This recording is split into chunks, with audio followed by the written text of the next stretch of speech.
Welcome to today's virtual summit, 4 Pillars of Entrepreneurship, promoting the holistic approach to entrepreneurship in the area of health, wealth, personal growth, and business development.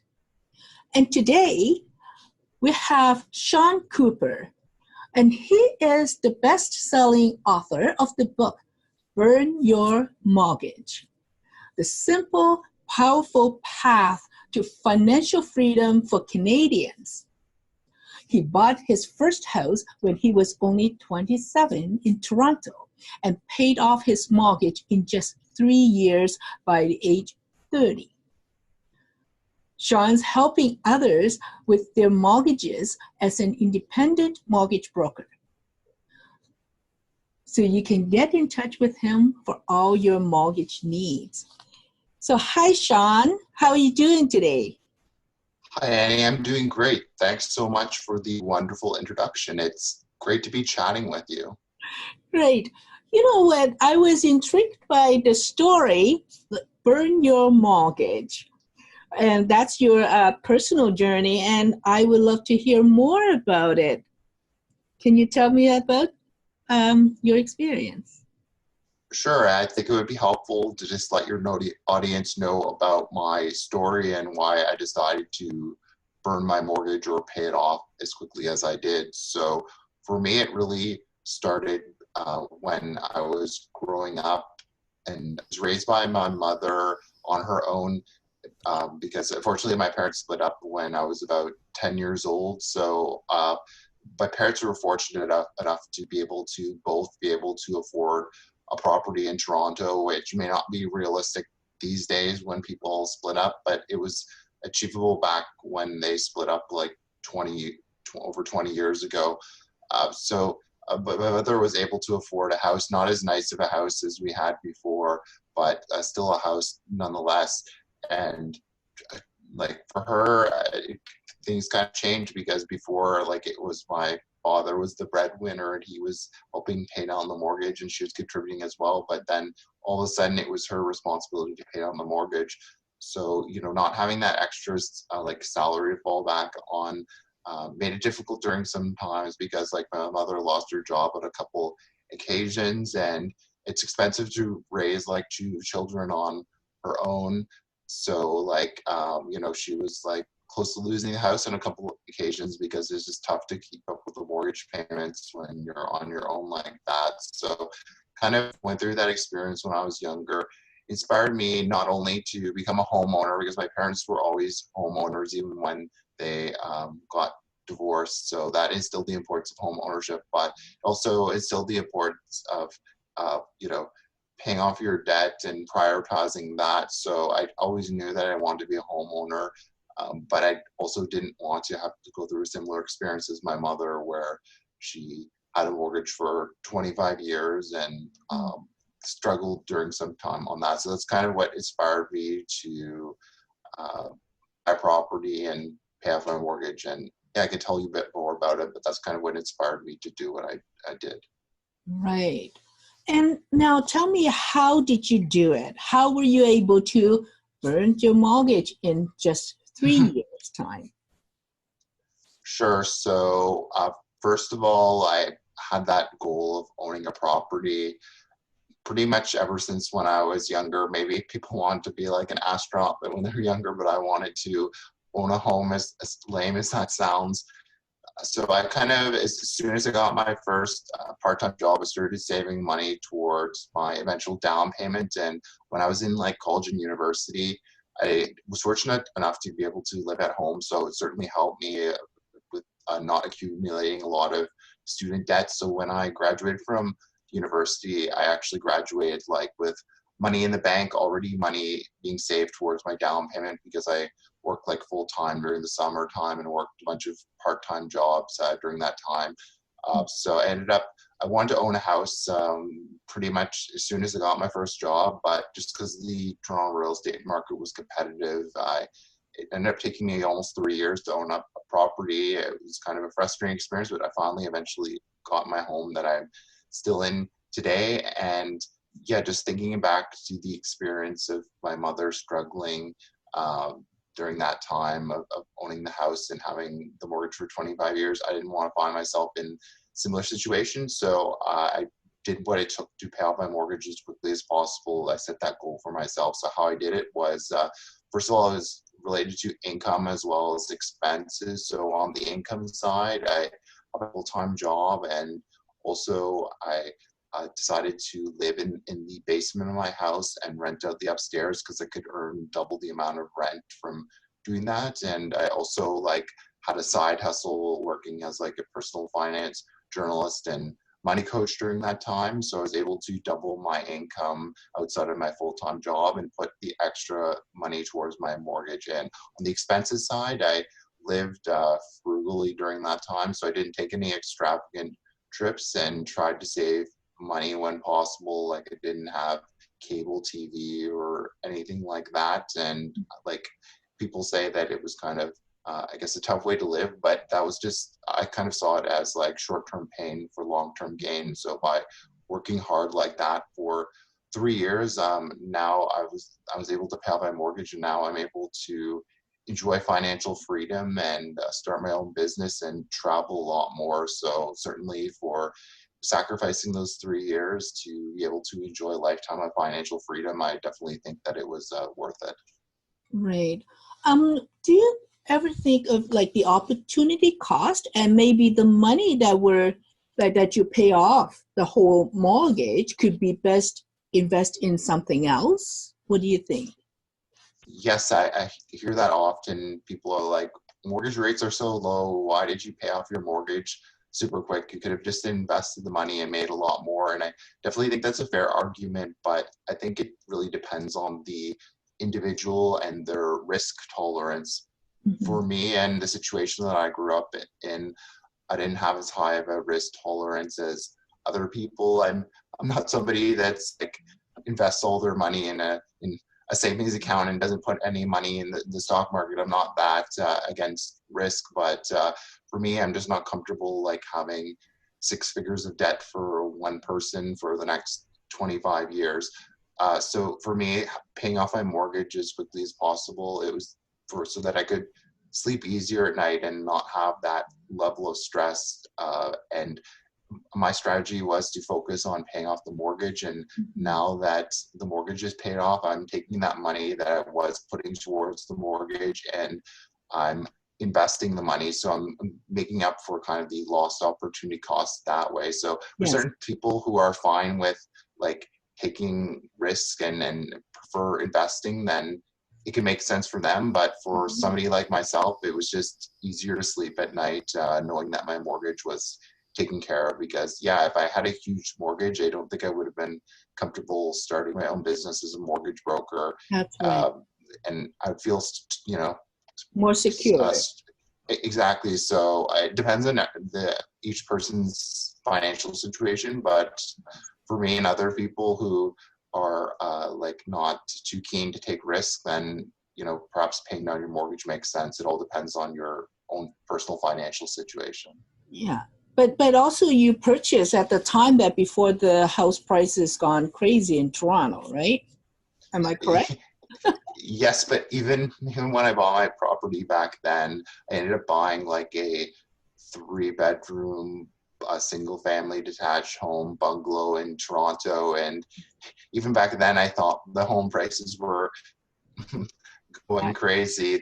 Like every house that I ended up liking, it would be like a 20-person bidding war. And I remember when during the time that I was looking for a property in 3 years, the home prices just kept going up and up. Like I remember at the beginning, you could get like a nice bungalow for under 400,000, but then by the end, like it was pushing near 500,000. So I was kind of feeling, I guess, pressure that if I sat on the sidelines forever and didn't do anything, I'd be priced out of the market. And I definitely think that's a fair comment. You shouldn't feel rushed to buy a property when you're not ready, but certainly if you're sitting on the sidelines waiting for a massive housing correction. I don't know if that's the best way to do that, because if I had just said, okay, I'm not going to buy a house back then and just going to wait for a huge housing correction, I would be waiting to this day, and then I would have never been able to afford a house. So certainly I don't think that's the best way to buy a property. I think some of these newspapers just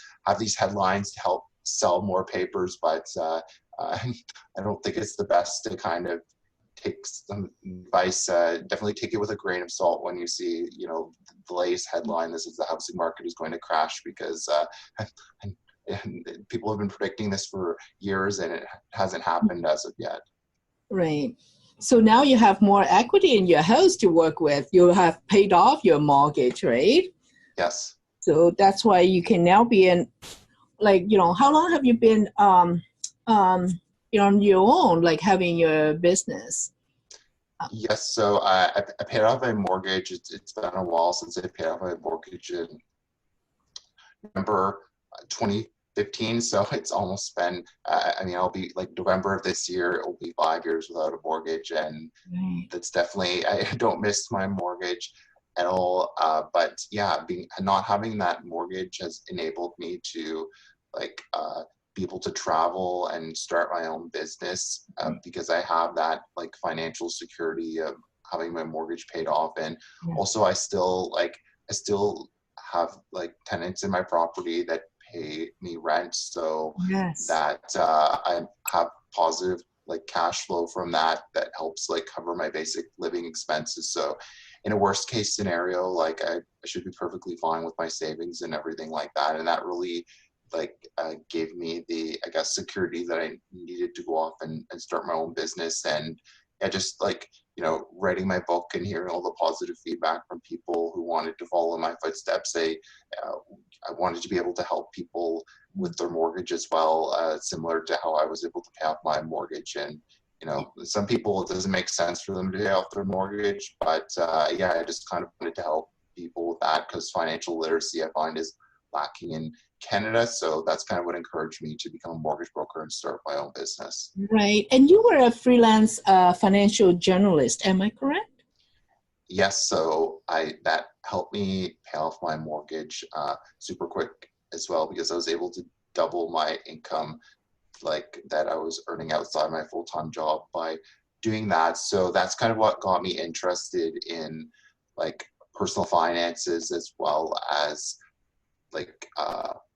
and help me encourage me to learn about mortgages and all that. So by interviewing other mortgage brokers and real estate experts over the years, and writing stories on the real estate market and writing stories on mortgages, that kind of helped fuel my interest for these topics myself. And then lo and behold, I ended up getting into the industry one day. I guess, with my book coming out and all that, it was really a natural step for me. But sometimes certain opportunities present themselves in life, and you can choose to take advantage of them or not. And that's what I decided to do, with becoming a mortgage broker and writing the book and all that. Right. Yeah, I noticed on your website, you have interviewed on podcast, and you have lots of information on your blog too. Yes, it's my approach with helping my clients as a mortgage broker is that I want to I've heard of some mortgage brokers that perhaps pressure people and really try to sell them on certain products, but I'm more about the educational side. I really want to provide great unbiased information to people. So I've recorded over 60 podcast episodes right now with smart individuals in the personal finance, real estate, and mortgage realm, just sharing their inspirational stories about how they were able to buy a house, pay off their mortgage, or own several rental properties. And I just want to I wish I could say that I knew everything about every topic, but it's really not the case. I haven't done every single thing. So I just want to provide helpful information that helps inspire people to feel that buying a home is still possible, because I certainly believe it is. It's not as easy as it once was, but certainly think that if you hear somebody's story about how they were able to do it, it might just be that spark that kind of helps motivate you to feel that it is possible, and then you can kind of put plan in place to own a home or whatever whatever you aspire to do. Yeah, it's great that you talk to and share these information with others, right, through your podcast with all these other professionals like in real estate or other area relating to the mortgages, so people can make better decision and also start building a relationship, that knowing you, like that knowledge that you have, and also collaboration and with other business professionals, right? That's actually helping. It's not competing. Yeah, it's funny when people phone me up for help with their mortgage. They feel like they know me already because they've been listening to the podcast for so long. So it's just nice to hear people say that they've listened to my podcast and found it helpful. And I also find these days that people like consuming content in different ways, whereas 5-10 years ago, people would prefer reading blogs for the information. Yes. It's just not practical for some people. Like if you're cooking or going to the gym, you can't really read a blog. You might drop a weight on your foot if you're at the gym. Whereas with a podcast, you can listen to it when you're at the gym working out and learn some information. And I mean, I'll be honest, for me, it's just not practical to read blog posts a lot of the time, but it's a lot easier to listen to a podcast while I'm walking to the supermarket or going for a walk in nature outside. It's a lot easier than reading a blog post. So yeah, I'm just trying to reach as wide of an audience as possible. And I certainly still do write posts, but also I find that I really enjoyed listening to other people's podcasts, and I wanted to kind of put out a podcast that was unique and spoke to real estate and mortgages in the Canadian space here. So that's kind of what encouraged me to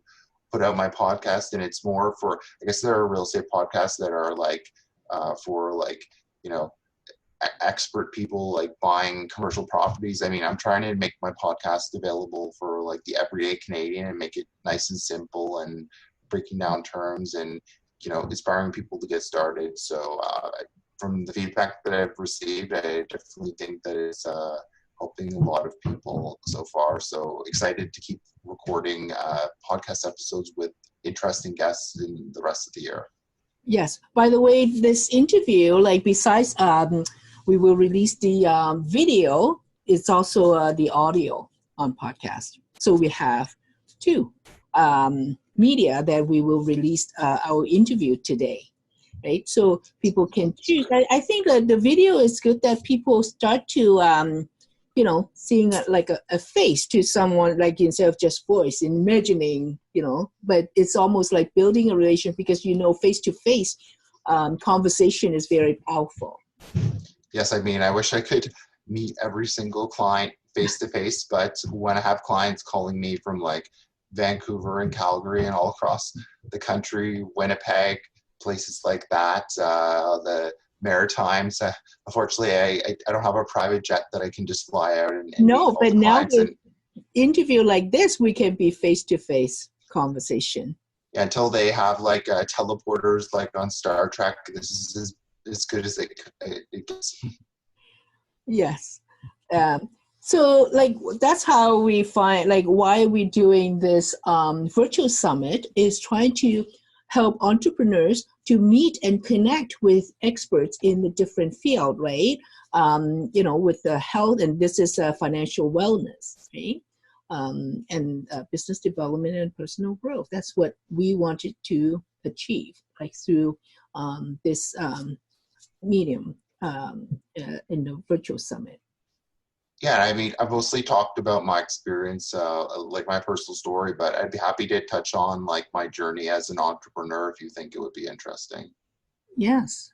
Yeah, so for me, starting a business can be a lot of pressure, especially when you have mortgage payments. So my strategy was to pay off my mortgage and then start my business after that. That way I wouldn't have as much pressure to be successful right off the bat. I mean, certainly I want to be successful, but when starting your own business, it takes time to build those relationships and be able to, I guess, come up with like a good formula and good business offer and refine everything. So for me, having my mortgage paid off really took a lot of pressure off me, and it gave me the time that I need to learn from a great mentor so that I could be successful from day one. So I would say if you're starting your own business, I mean, it depends on every person's financial situation, but it really helps if you have like some sort of financial security, whether it's like you don't have to have your mortgage pay off, but whether it's savings or you could focus on like paying off your debt ahead of time. Or something that I would say would be helpful is that you could start, like what a lot of people do is they start their businesses as like side hustles while they're working their full-time job. And then, I mean, I like watch Shark Tank, and that happens all the time. They like start their business as a side hustle, and then once it becomes successful, then they leave their full-time job to do their business full-time. So I would just say having that financial freedom and financial security ahead of time, like definitely like takes a lot of pressure off you. Because yeah, I mean, it would be nice to be successful right away as an entrepreneur, but like it takes time to build a successful business. So I would just say getting your finances in order ahead of time definitely takes a lot of pressure off you, and it certainly has helped me in my situation, I would say. So that would be a piece of advice I would give to other entrepreneurs. Try to get your personal finances in order before starting your own business, because it will just like kind of take some of that pressure off your shoulders. Yes, I guess everyone's risk toleration level is different. Some might think, say if you just have $500, someone can see that it's not that, it's like they see that they would take that risk, 500, but someone may be like side hustle, like even they have a blanket, or if they already have 50,000 in their account, they still doesn't feel it's comfortable to step in, just become an entrepreneur. So I think it's by individual what they think is comfortable amount, right? I'm certainly like, no one is like going to say just pay off your mortgage. It might never happen to me if I wait for that, right? Because I started a business when I was like a single parent, right? So sometimes it's the situation we get into to get that. So some might even changing their lifestyle, like certain things might not be as important when you see the value of creating that business, right? It's just a trade-off, which what is more important. Yeah, totally. I mean, you don't have to pay off your mortgage, but I would say, you know, if you have like $50,000 worth of credit card debt, probably makes sense to hold on to your full-time job and get that taken care of before you start your own business, because that will put a lot of pressure on you personally, as well as, you know, it could affect your relationship with your partner. So, you know, you certainly don't have to pay off your mortgage like me, but perhaps if you have a lot of credit card debt, focus on getting that paid off before starting. Oh, yes, that's right. I think that's why we're saying the holistic approach to entrepreneurship. So it's not just thinking about what business you're starting, it's the whole thing, your financial wellness, right? Why do you have these personal debt if you know, thinking of going into entrepreneurship before you even start entrepreneurship, you already have all these personal debt, right? It's just like something else that you have to look into before you even start thinking of business. It's all sides, right? Like if you cannot handle stress, maybe you have to look after, like your health is the important things to look at. Yeah. Very well said. Yeah. So thank you very much, Sean, today for spending time with us and tell us all about your story, that how it inspired you to pay off your mortgage. There's reason behind from how you were affected as a child. So I know that you have something that you would like to have people maybe to connect with you to claim their free gift from you. Can you tell us about that? Yes. Yes, thanks so much for having me as a guest. So I'd love to, if people would check out my website. It's www.burnyourmortgage.ca. So burn your mortgage, all one word, .ca. If you visit my website and sign up for my newsletter, then you can claim your free gift, which is the ultimate checklist, ultimate mortgage checklist. And on that checklist, it can tell you some of the things to look for when shopping for a mortgage. I've gotten lots of great feedback from that. So as mentioned, if you sign up for my newsletter for free at burnyourmortgage.ca, then you can claim that checklist there, and I'd be happy to answer any questions that you might have. And also you can listen to my podcast while you're there as well, and that's completely free. So I definitely encourage you to check that out. Yes, thank you. Like we will post a link on the video page as well. All right. So thank you for your time, Sean. Sean Cooper, Burn Your Mortgage. Thank you. Thanks for having me. You're welcome.